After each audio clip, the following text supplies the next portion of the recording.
Gimana caranya dapetin dana tidak terbatas buat bisnis online kamu? Waduh, kagak salah nih kali ini gue ngomong dana tidak terbatas. Tapi gini, fair ngomong, kenapa gue mau bahas topik ini? Dan kalau kalian lihat, gue kadang suka bahas tentang cara jualnya. Karena gini, namanya bisnis, segalanya pun nggak akan mungkin lepas dari yang namanya funding, bener nggak? Nggak ada yang lepas yang namanya pendanaan. Karena lo kalau nggak punya modal, bisnis lo udah ibaratnya tuh tidak akan bisa survive jangka panjang.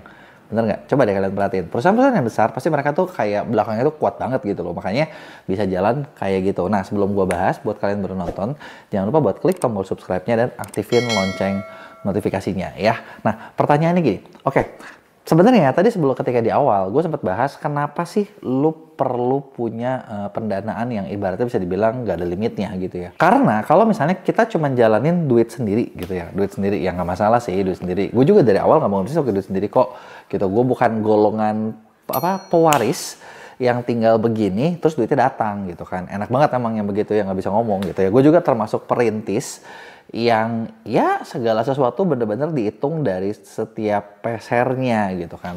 Nah, yang gue ngalamin adalah problemnya, mayoritas kaum perintis pasti ngerti hal ini.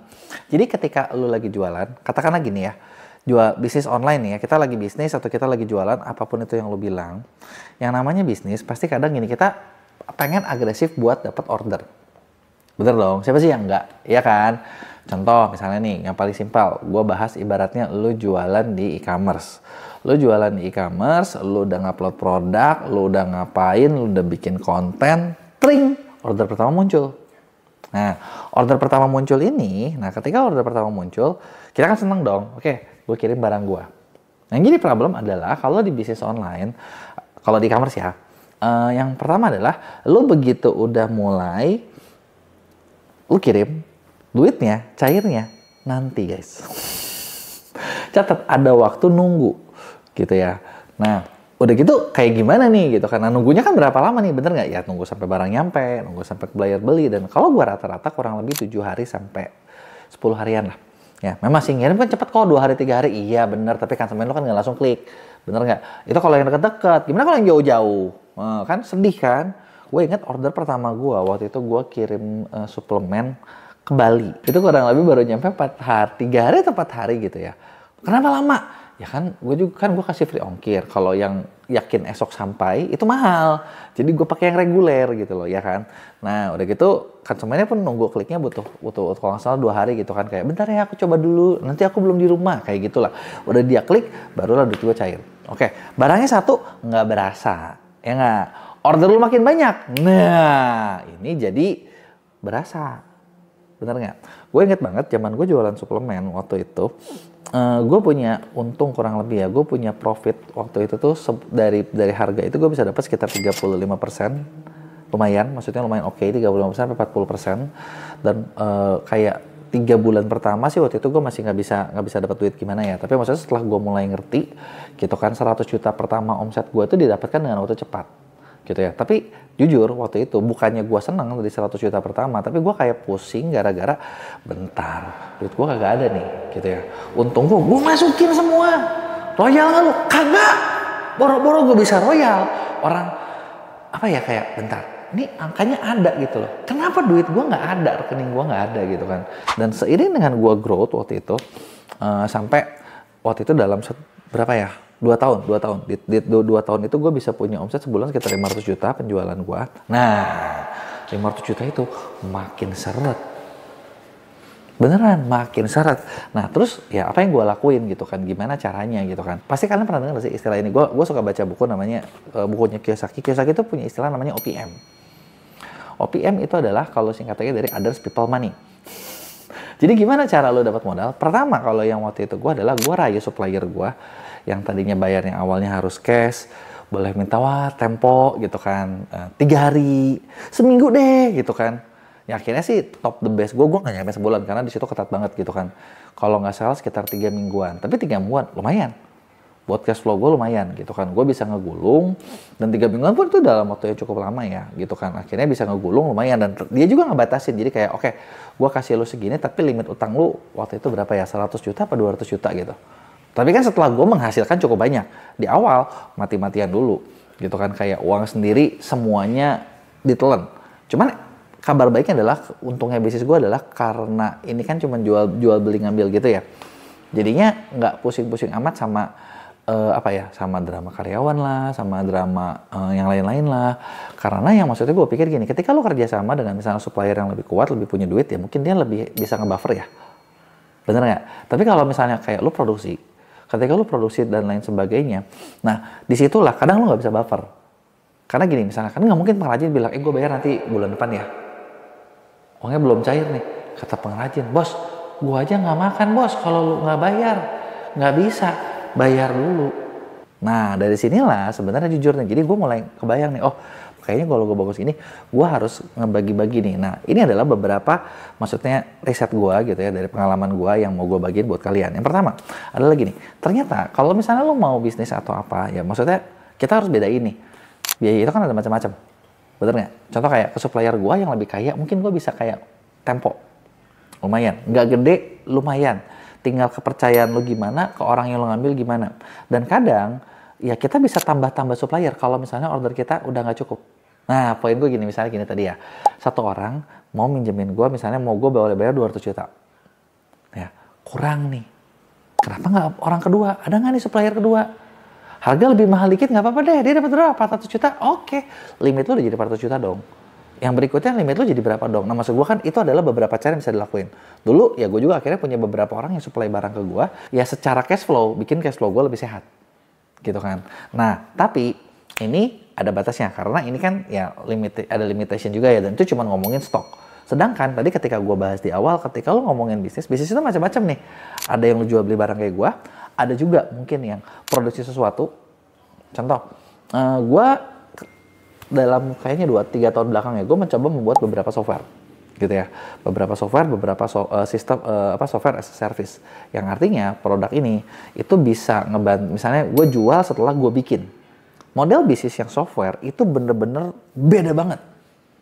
Bener-bener beda banget. Salah satu software yang gue bikin satu software buat CRM, buat ngebantu kalian jualan juga, buat ngelola lead, buat ngelola prospek yang kalian, dan bisa buat ngebantu follow up. Itu ada namanya Sebari. Kalau lo mau penasaran, coba lo bisa klik di link deskripsi gue, gitu ya. Dan Sebari ini kita lagi kerja sama, ada satu tempat namanya Link Creator. Nah itu pun bisa ngebantu kalian. Link Creator ini lebih kompleks lagi gitu ya. Itu bisa benar-benar ngebantu kalian end to end dari awal sampai akhir gitu, kayak lu buat jualan. Nah model bisnis yang seperti ini kelihatannya kayak oh enak ya, cuma bikin kayak gini. Bentar, yang ini ternyata modalnya lebih gede guys, bukan kayak jualan. Karena gini, kalau jualan gue ngambil barang, gue jual, gue ada profit, dan gue bisa ngutang gitu ya. Kalau di sini, ini adalah model bisnis yang kita tuh membuat sesuatu dulu dari nol, dari ide dulu, dari segala macam dulu, timnya kerja dulu, setelah mungkin katakanlah 1 tahun, barulah bisa dijual.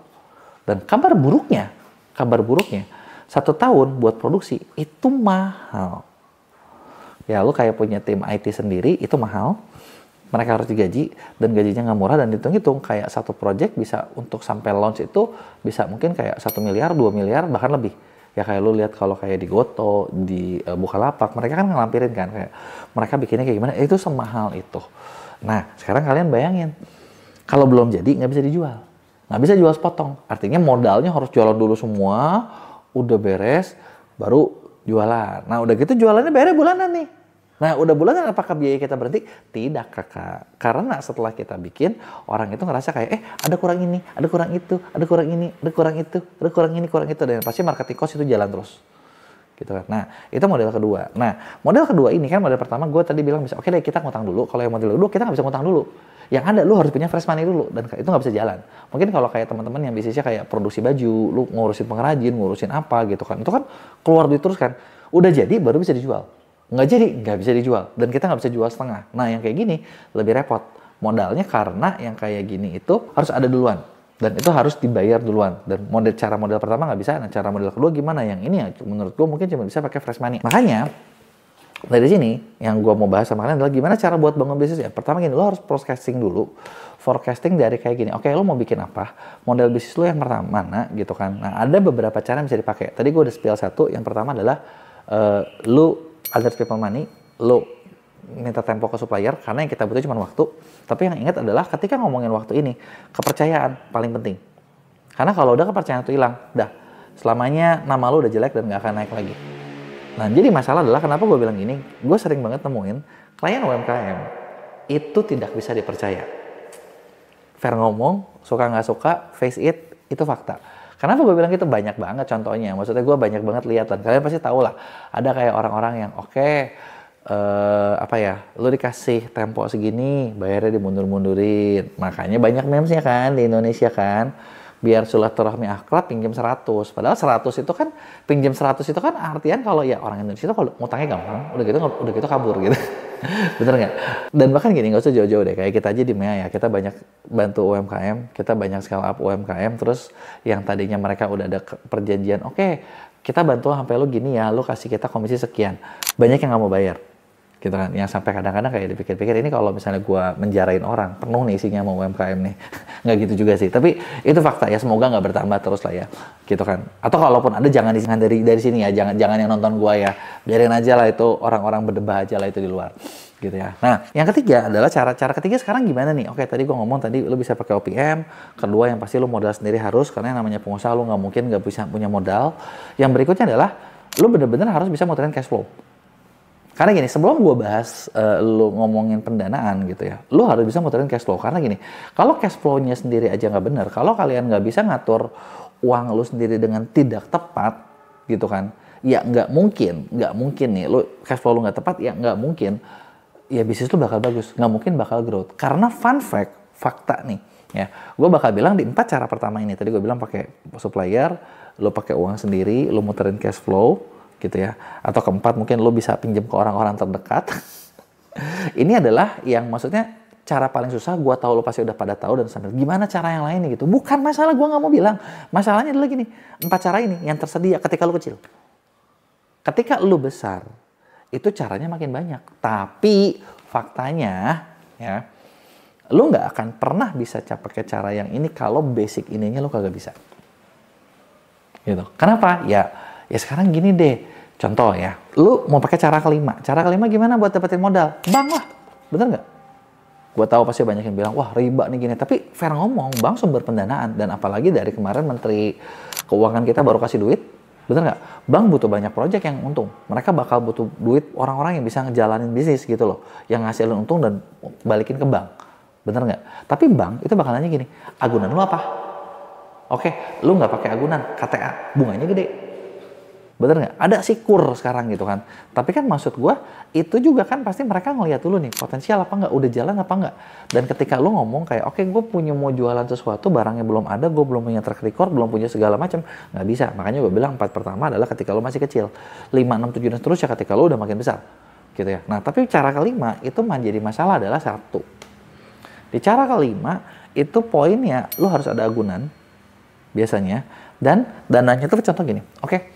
Bank kasih lu 1M, lu dapat 1M, lu bayar per bulan, bukan langsung bayar pokoknya kan, langsung bayar bulanan cicilan, gitu kan. Yang artinya modal lu ini, sadar nggak sih, kalau kayak buat orang muter ya, gue dapat 1M, bulan ini gue bayar, bulan depan gue bayar cicilan berapa? 10 juta.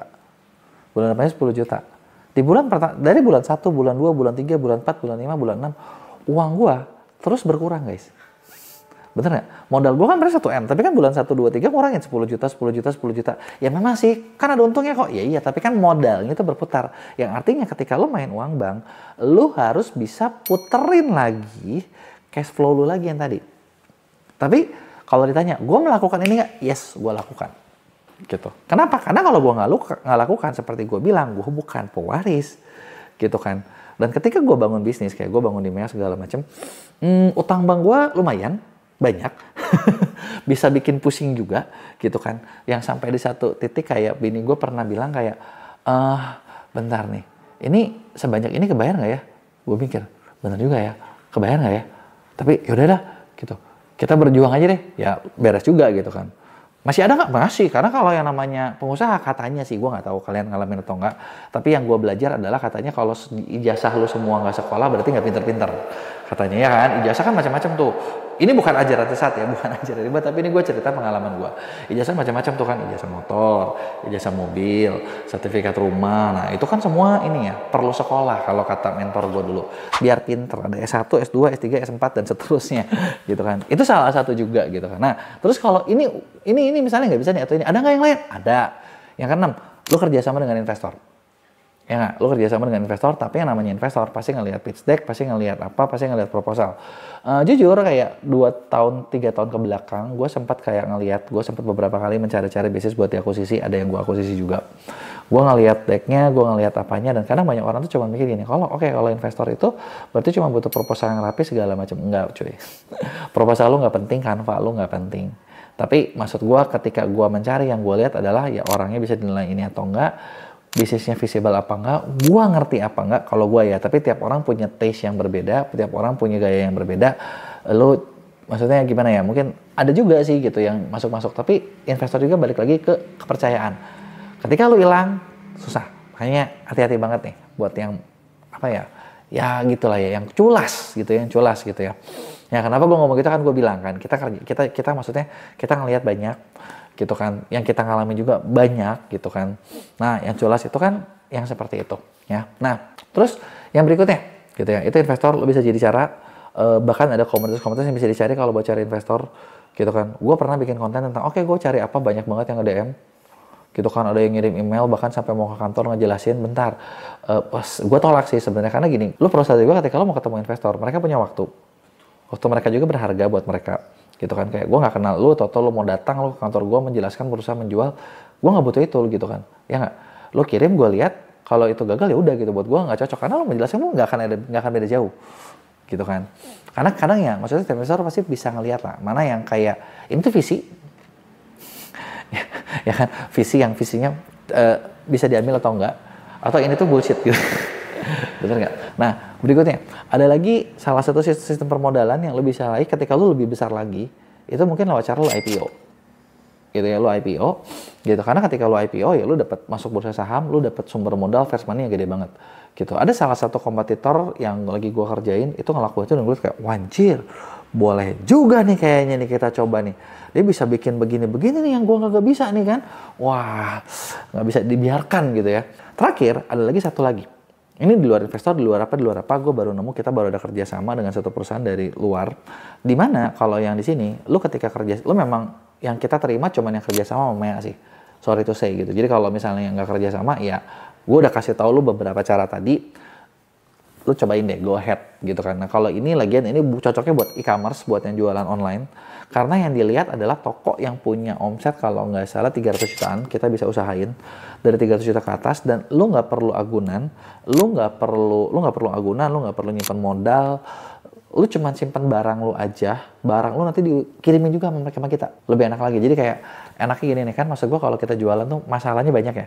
Satu, nyari barang, kedua ngomongin gudang dan kirim, bener nggak? Ketiga, marketing, keempat, modal.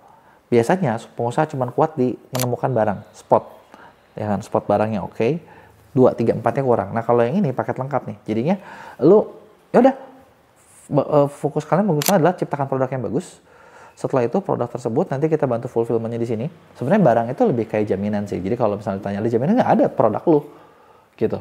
Tapi kabar baiknya adalah dana yang lu bisa dapat itu cukup besar, dan itu tuh bukan dana yang sekali kayak 1M itu lu bayar per bulan, tapi enggak. Tapi dana itu buat nge-growth bisnis lo. Jadi kayak gini, misalnya katakanlah lu punya bisnis 300 juta, lu bakal dapat 2 jenis modal. Pertama, modal stok. Modal stok itu up to 90% dari omset lu. Artinya kalau 300 juta, lu bisa modal stok buat 270 juta buat bayar stok. Lumayan dong. Dan sadar, dan sungguh ini fun fact-nya, sadar nggak? Kalau kalian punya penjualan 270 juta, nggak mungkin stok lu itu harganya cuma 270 juta. Nggak mungkin stok lu 270 juta. Stok lu pasti lebih murah. Karena kan lu ada cuan, bener nggak? Lu ada untung, bener nggak? Artinya kalau lu punya stok 270 juta, lu bisa jual ini mungkin berapa nih? 400, 500 juta, pasti dapat nih. Karena nilainya jadi segitu kan kita ada untungnya. Nah, yang kedua adalah kita bisa bantuin danain marketing dollars disebutnya. Marketing dollars itu apa? Biaya promosi. Nah, dan promosinya nanti kita bakal bantu kerjain. Gitu kan, bantu kerjain biar apa? Biar efektivitas tuh tinggi. Nah, terus udah gitu kayak gimana gitu kan sistemnya. Ya udah, lo kayak gitu didanain seperti itu, nanti dari profit ada yang langsung dibayarin dari ini ya, dari kamar langsung dibayarin ke yang iniin dulu gitu kan. Oke, dibayarin ke situ. Berarti omset gue ke situ dulu. Yes. Tapi omset gue ke situ kan nanti kalau gue beli barang gimana? Kan dia modalin lagi. Gue iklan gimana? Kan udah diurusin. Kirim gimana? Kan udah dikirimin. Jadinya adalah yang bisa lo ambil per batch itu bener-bener tinggal untungnya. Ya, lebih untung lagi kan. Memang sih nggak muter duitnya, jadi ngerasa nggak muter sih, nggak kelihatan keren kali ya duitnya. Nggak ada. Tapi kan yang lu dapat benar-benar tinggal untung bersihnya, dan metodenya seperti itu, dan ini efektif banget buat modal kalian. Karena modal lu jadi benar-benar kayak, oke, lu dari 300 juta naik ke 500 bisa cepat, naik ke 1 M bisa cepat, naik ke seberapanya bisa, dan lu nggak perlu khawatirin tentang stok. Karena ketika stok itu lu habis gitu ya, lu tinggal order ke supplier, dibayarin semuanya. Stoknya unlimited. Bener-bener yang dibutuhin adalah teman-teman pengusaha yang bisa nyiptain produk bagus, yang punya mata bagus, yang bisa punya feel bagus, yang bisa bikin produk-produk laku. Nah, itu doang yang diperluin. Jadi itu dia tadi beberapa cara yang gue lihat bisa masuk akal, bisa dilakuin buat dapetin modal nggak terbatas. Nah, gue pengen tahu, kasih tahu gue kira-kira selama ini mana yang pernah lu pakai, jelek atau ini gimana sih gitu kan. Ceritain dong pengalaman kalian di komen. Jangan lupa buat like dan share video ini ke yang lain.